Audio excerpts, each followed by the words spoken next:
नमस्ते बच्चों, कनेक्टेड में आपका स्वागत है। बच्चों, आज हम चुंबकों द्वारा मनोरंजन पाठ पढ़ेंगे। आज की कक्षा में हम निम्नलिखित चीज़ें सीखेंगे। चुंबकों द्वारा मनोरंजन पाठ पढ़ेंगे। पाठ पर पूछे गए प्रश्नों के उत्तर। पहेली और बूझो ऐसे स्थान पर गए जहाँ कूड़ा कबाड़ा पदार्थ के बड़े बड़े ढेर थे। कुछ प्रोत्साहक घटना घट रही थी। कूड़े की ढेर की ओर एक क्रेन जा रही थी। क्रेन ने इस ढेर की ओर एक गुटके को नीचे किया। फिर वह गुटका ऊपर उठने लगा। बेकार पुराने लोहे के बहुत से टुकड़े गुटके के साथ चिपककर क्रेन के साथ जाने लगे। उन्होंने अभी अभी चुंबकों के बारे में एक अति रोचक पुस्तक पढ़ी थी तथा तुरंत जान गए थे कि क्रेन से अवश्य ही एक चुंबक जुड़ा था जो कबाड़ में लोहा चुन रहा था। आप में से कुछ लोगों ने चुंबक अवश्य देखे होंगे तथा इनसे खेलकर आनंद भी उठाया होगा, जो लोहे की सतहें जैसे अलमारी या रेफ्रिजरेटर के दरवाज़ों से चिपक जाते हैं। कुछ पिन धारकों में पिन होल्डर से चिपके दिखाते हैं। कुछ पेंसिल बॉक्सों में ताले की व्यवस्था के बिना भी जब हम ढक्कन बंद करते हैं तो यह कसकर बंद हो जाता है। ऐसे चिपकू पिन धारकों तथा पेंसिल बॉक्स में चुंबक लगे होते हैं। यदि आपके पास इनमें से कोई भी वस्तु है तो उनमें छिपे चुंबकों को खोजने का प्रयत्न कीजिए। चुंबक कैसे खोजा गया? कहते हैं कि प्राचीन यूनान में एक गडरिया रहता था। उसका नाम मैग्नस था। वह अपनी भेड़ों तथा बकरियों के झुंड को पास के पहाड़ों पर चराने के लिए ले जाता था। भेड़ों पर नियंत्रण करने के लिए वह अपने साथ एक छड़ी रखता था। छड़ी के एक सिरे पर लोहे की टोपी लगी होती थी। एक दिन पहाड़ पर एक चट्टान के ऊपर से इस छड़ी को उठाने में उसने बहुत जोर लगाया तो वह आश्चर्यचकित हुआ। चट्टान छड़ी को अपनी ओर आकर्षित करती प्रतीत हो रही थी। यह चट्टान एक प्राकृतिक चुंबक थी और इसने गडरिये की छड़ी की लोहे की टोपी को अपनी ओर आकर्षित कर लिया था। कहा जाता है कि इस प्रकार प्राकृतिक चुंबक की खोज हुई। संभवतः उस गडरिये के नाम पर इस पत्थर को मैग्नेटाइट नाम दिया गया है। मैग्नेटाइट में लोहा होता है। कुछ लोगों का विश्वास है कि मैग्नेटाइट मैग्नीशिया नामक स्थान पर सबसे पहले पाया गया था। जिन पदार्थों में लोहे को आकर्षित करने का गुण पाया जाता है वह चुंबक कहलाते हैं। लोग अब तक जान चुके थे कि कुछ चट्टानों में लोहे के टुकड़ों को आकर्षित करने का गुण होता है। उन्होंने यह भी पाया कि चट्टानों के इस छोटे छोटे टुकड़ों में कुछ विशेष गुण होते हैं। प्राकृतिक रूप से मिलने वाले इन पदार्थों को उन्होंने चुंबक कहा। तत्पश्चात लोहे के टुकड़ों से चुंबक बनाने की विधि का विस्तार हुआ। उन्हें कृत्रिम चुंबक कहते हैं। आजकल विभिन्न आकृतियों में कृत्रिम चुंबक बनाए जाते हैं। उदाहरण के लिए छड़ चुंबक, नाल चुंबक, बेलनाकार अथवा गोलांत चुंबक, जैसे कि चित्र में दर्शाया गया है। क्रियाकलाप 1। प्लास्टिक अथवा कागज का एक प्याला लीजिए। इसे एक स्टैंड पर शिकंजे की सहायता से कस दीजिए, जैसा कि चित्र में दर्शाया गया है। प्याले के अंदर एक चुंबक रखी है तथा इसे कागज से ढक दीजिए जिससे कि चुंबक दिखाई ना दे। लोहे के बने एक क्लिप को एक धागे से बांधिए। धागे के दूसरे सिरे को स्टैंड के आधार के साथ बांध दीजिए। ध्यान रखिए, धागे की लंबाई को पर्याप्त छोटा रखना यहाँ एक युक्ति है। क्लिप को प्याले के आधार के समीप लाएं। क्लिप बिना किसी सहारे के एक पतंग की भांति हवा में रुका रहता है। चुंबकीय अथवा अचुंबकीय पदार्थ। हम यह समझते हैं कि चुंबक कुछ पदार्थों को आकर्षित करता है, जबकि कुछ पदार्थ चुंबक की ओर आकर्षित नहीं होते। जो चुंबक की ओर आकर्षित होते हैं वह चुंबकीय पदार्थ कहलाते हैं, जैसे लोहा, निकेल एवं कोबाल्ट। जो पदार्थ चुंबक की ओर आकर्षित नहीं होते वह अचुंबकीय पदार्थ कहलाते हैं। क्रियाकलाप 2। आइए मैग्नस की भांति भ्रमण करें। इस बार हम केवल चुंबक तथा लोहे की स्थितियों को बदल देंगे। अब गडरिये की छड़ी के सिरे पर एक चुंबक होगा। हम किसी हॉकी स्टिक, भ्रमण छड़ी या क्रिकेट के विकेट के साथ एक छोटे से चुंबक को टेप या कोन की सहायता से चिपका सकते हैं। आइए अब हम विद्यालय के खेल के मैदान में मैग्नस भ्रमण पर चलें।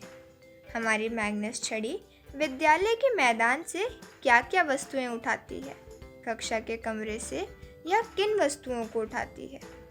अपने आस पड़ोस से दैनिक जीवन में काम आने वाली विभिन्न वस्तुओं को एकत्रित कीजिए। मैग्नस छड़ी से इसकी जांच कीजिए। आप एक चुंबक भी ले सकते हैं। इन वस्तुओं को चुंबक से छुएं और देखें कि कौन कौन सी वस्तुएं इससे चिपकती हैं।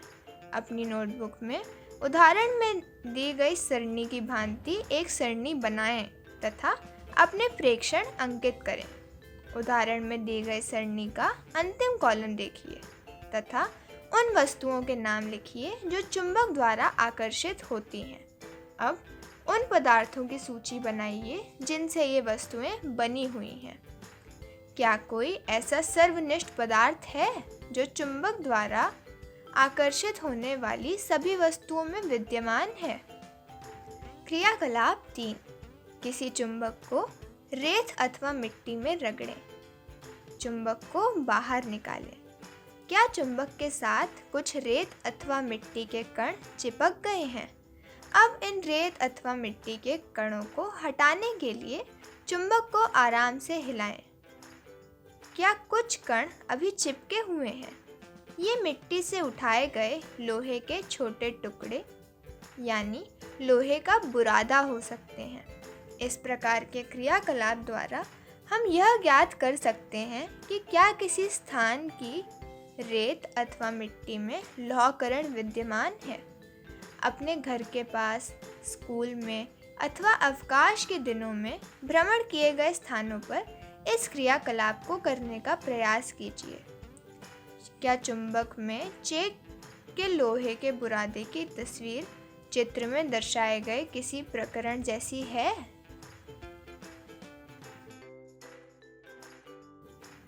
क्रियाकलाप 4। कागज़ की शीट पर लोहे का बुरादा फैलाइए। इस शीट के ऊपर एक छड़ चुंबक रखिए। आप क्या देखते हैं? क्या लोहे का बुरादा चुंबक के सभी स्थानों पर एक समान चिपकता है? क्या आप चुंबक के किसी भाग में किसी अन्य भाग से अधिक लोहे का बुरादा चिपका हुआ देखते हैं, जैसा नीचे दिए गए चित्र पर दिखाया गया है? चुंबक से चिपकते हुए लोहे के बुरादे को हटाइए तथा इस क्रियाकलाप को दोहराइए।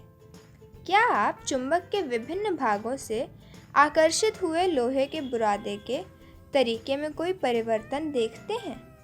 आप इस क्रियाकलाप को लोहे के बुरादे के स्थान पर पेनियर लोहे की कीलों से तथा विभिन्न आकार के चुंबक से भी कर सकते हैं। चुंबक से लोहे के बुरादे के चिपकने के ढंग को आरेख चित्र में दर्शाया गया है। हमने ज्ञात किया कि अधिकतर लोहे का बुरादा छड़ चुंबक के दोनों सिरों के पास चिपकता है। चुंबक के ध्रुव इन सिरों के नज़दीक होते हैं। कक्षा में विभिन्न आकृति के चुंबकों को लाने का प्रयास कीजिए। लोहे के बुरादे का उपयोग करके इन चुंबकों के ध्रुवों की स्थिति की जांच कीजिए। दिशाएं ज्ञात करना। प्राचीन समय से ही लोग चुंबकों के बारे में जानते थे। चुंबक के बहुत से गुण भी उन्हें मिल गए थे। आपके चुंबकों के उपयोग के बारे में अनेक रोचक कहानियाँ अवश्य सुनी होंगी। ऐसी ही एक कहानी चीन के एक सम्राट के बारे में है जिनका नाम हो हुआंग टी था। कहा जाता है कि उनके पास एक ऐसा रथ था जिसमें एक महिला की मूर्ति थी। मूर्ति किसी भी दिशा में घूम सकती थी। इसकी एक फैली हुई भुजा थी, जैसे कि यह रास्ता दिखला रही हो। मूर्ति में एक अनोखा गुण था। मूर्ति ऐसी स्थिति में आकर रुकती कि इसकी फैली हुई भुजा सदैव दक्षिण की ओर संकेत करती थी। सम्राट जब भी इस रथ से किसी नए स्थान पर जाता, मूर्ति की फैली हुई भुजा को देखकर दिशा ज्ञात कर लिया करता था।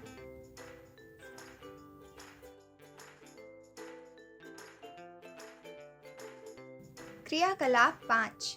एक छड़ चुंबक लीजिए। इसके एक सिरे पर पहचान के लिए एक चिन्ह लगाइए। अब एक धागे को चुंबक के मध्य बिंदु से बांध दीजिए, जिससे कि इसे एक लकड़ी के स्टैंड पर लटकाया जा सके। यह सुनिश्चित कीजिए कि चुंबक प्रत्येक दिशा में स्वतंत्रता पूर्वक घूम सके। इसको विराम अवस्था में आने दीजिए। चुंबक की विराम अवस्था में इसके दोनों सिरों की स्थिति दर्शाने के लिए धरती पर 2 बिंदु चिन्हित कीजिए। इन बिंदुओं को एक रेखा से मिलाइए। यह रेखा उस दिशा को दर्शाती है जिस दिशा में चुंबक अपनी विराम अवस्था की स्थिति में आकर रुकती है। अब चुंबक के एक सिरे को आराम से धक्का देकर घुमाएं तथा इसे विराम अवस्था में आने दें। विराम अवस्था में इसके सिरों की स्थिति को दोबारा चिन्हित कीजिए। क्या अब चुंबक एक विभिन्न दिशा दर्शाता है? चुंबक को एक दूसरी दिशा में घुमाइए तथा इसके विराम में आने की अंतिम दिशा को नोट कीजिए। क्या आपने देखा कि विराम अवस्था में चुंबक सदैव एक ही दिशा में रुकती है? इस क्रियाकलाप को चुंबक के स्थान पर लोहे की छड़ और प्लास्टिक अथवा लकड़ी के स्केल के द्वारा कीजिए। क्रियाकलाप के लिए हल्की वस्तु का उपयोग ना करें तथा जहां तीव्र वायु चल रही हो वहां से भी बचे रहें। क्या अन्य पदार्थ भी सदैव एक ही दिशा में विराम अवस्था में आते हैं? हमने देखा कि स्वतंत्र लटका हुआ चुंबक सदैव एक निश्चित दिशा में विराम में आता है, जो उत्तर दक्षिण होती है। जहां आप यह प्रयोग कर रहे हैं वहां प्रातः उगते हुए सूर्य की दिशा का उपयोग कर पूर्व दिशा का अनुमान कीजिए। यदि आपका चेहरा पूर्व की ओर है तो आपके बाईं ओर उत्तर दिशा होगी। दिशा निर्धारण के लिए सूर्य का उपयोग एकदम ठीक नहीं हो सकता, परंतु यह विधि आपके द्वारा किए गए रेखा पर उत्तर दक्षिण दिशा अंकित करने में सहायक सिद्ध हो सकती है। इसका उपयोग करके आप यह बता सकते हैं कि चुंबक का कौन सा सिरा उत्तर तथा कौन सा सिरा दक्षिण दिशा को इंगित करता है। उत्तर की ओर निर्देश करने वाले सिरे को चुंबक का उत्तरोन्मुखी सिरा अथवा उत्तर ध्रुव कहते हैं। दूसरा सिरा दक्षिणोन्मुखी अथवा दक्षिण ध्रुव कहलाता है। सभी चुंबकों के 2 ध्रुव होते हैं, चाहे उनका आकार कैसा भी हो। सामान्यतः चुंबक को सर उत्तर N तथा दक्षिण S ध्रुवों को अंकित किया जाता है।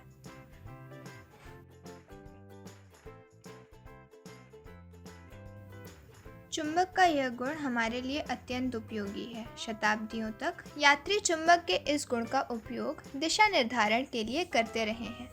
यात्री एक प्राकृतिक चुंबक अपने साथ ले जाते थे, जिसे धागे से लटकाकर दिशा निर्धारण करते थे। तत्पश्चात चुंबक के इस गुण पर आधारित एक युक्ति विकसित हुई। यह कंपास के नाम से जानी जाती है। कंपास सामान्यतः कांच के ढक्कन वाली एक छोटी डिब्बी होती है। एक चुंबकित सुई डिब्बे के अंदर एक धुरी पर लगी होती है, जो स्वतंत्रता पूर्वक घूमती है। कंपास में एक डायल भी होता है, जिस पर दिशाएं अंकित होती हैं। कंपास को उस स्थान पर रखते हैं जहां हमें दिशा निर्धारण करना होता है। इसकी सुई विराम अवस्था में उत्तर दक्षिण दिशा को निर्देशित करती है।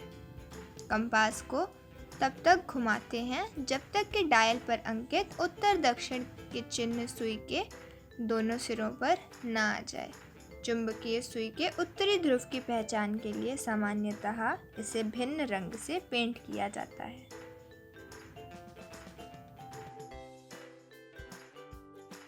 अपना चुंबक स्वयं बनाइए। चुंबक बनाने की अनेक विधियां हैं। आइए हम सरलतम विधि सीखें। लोहे का एक आयताकार टुकड़ा लीजिए।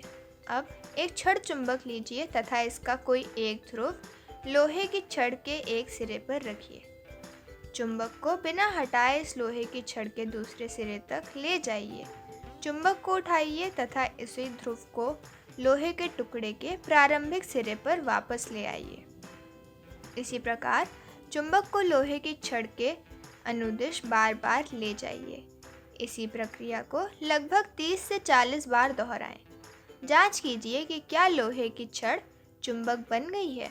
इसके लिए कोई पिन अथवा लोहे का बुरादा इसके समीप लाइए। यदि यह चुंबक नहीं बना है तो इस प्रक्रिया को कुछ देर तक और जारी रखिए। ध्यान रखिए कि चुंबक का धर्म तथा इससे लोहे की छड़ पर रगड़ने की दिशा बदलने नहीं चाहिए। आप लोहे की कील, सुई अथवा ब्लेड आदि को भी इसी प्रकार चुंबक बना सकते हैं। अब आप जान गए हैं कि चुंबक कैसे बनाया जाता है। क्या आप अपने लिए कंपास बनाना चाहेंगे? क्रियाकलाप 6। छड़ चुंबक के उपयोग से लोहे की सुई को चुंबकित कीजिए। अब इसे किसी छोटी क्लॉक अथवा फोम के टुकड़े में निविष्ट कीजिए। इसे पानी से भरे प्याले अथवा टब में तैराइए। यह सुनिश्चित कीजिए कि सुई पानी को ना छुए, जैसा चित्र में दिखाया गया है। अब आपकी कंपास कार्य करने के लिए तैयार है। तैरती कॉर्क पर लगी सुई की दिशा नोट कीजिए।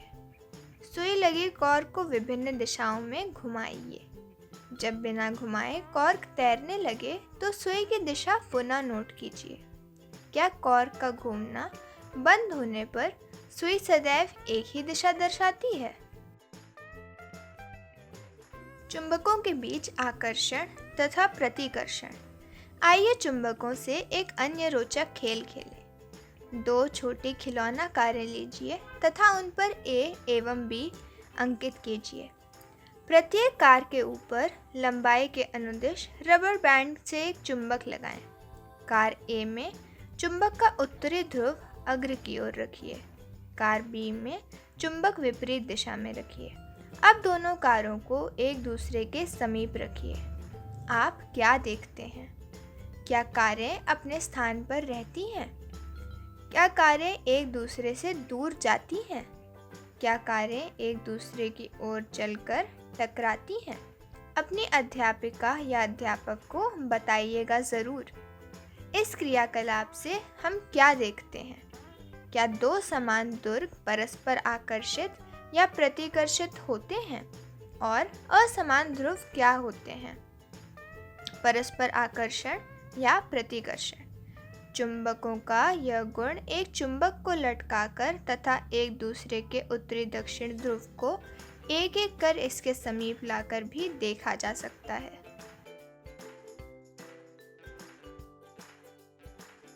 कुछ चेतावनियाँ। यदि चुंबक को गर्म किया जाए, हथौड़े से पीटा जाए या ऊंचाई से गिराया जाए तो वह अपने गुण खो देता है। यदि चुंबकों का उचित रख रखाव ना हो तब भी यह समय के साथ क्षीण हो जाते हैं। छड़ चुंबकों को सुरक्षित रखने के लिए उनके जोड़ों के असमान ध्रुव को पास पास रखा जाना चाहिए। इन चुंबकों को लकड़ी के टुकड़े पृथक करके उनके सिरों पर नर्म लोहे के 2 टुकड़े लगाने चाहिए। नाल चुंबक का भंडारण करने के लिए इसके ध्रुव से संपर्क में आए लोहे का एक टुकड़ा रखना चाहिए। अपने चुंबक को cassette, mobile, television, music system, CD तथा कंप्यूटर से दूर रखें। निम्नलिखित प्रश्नों के उत्तर दीजिए। प्रश्न 1, चुंबक किसे कहते हैं? प्रश्न 2, पहले ज़माने के लोगों ने चुंबक किसे कहा? प्रश्न 3, चुंबकीय पदार्थ और अचुंबकीय पदार्थ में अंतर स्पष्ट करें। प्रश्न 4, उत्तरोन्मुखी अथवा दक्षिणोन्मुखी में अंतर स्पष्ट करें। प्रश्न 5, चुंबक संबंधी कुछ चेतावनी बताएं। तो बच्चों, जवाब कुछ इस प्रकार हैं।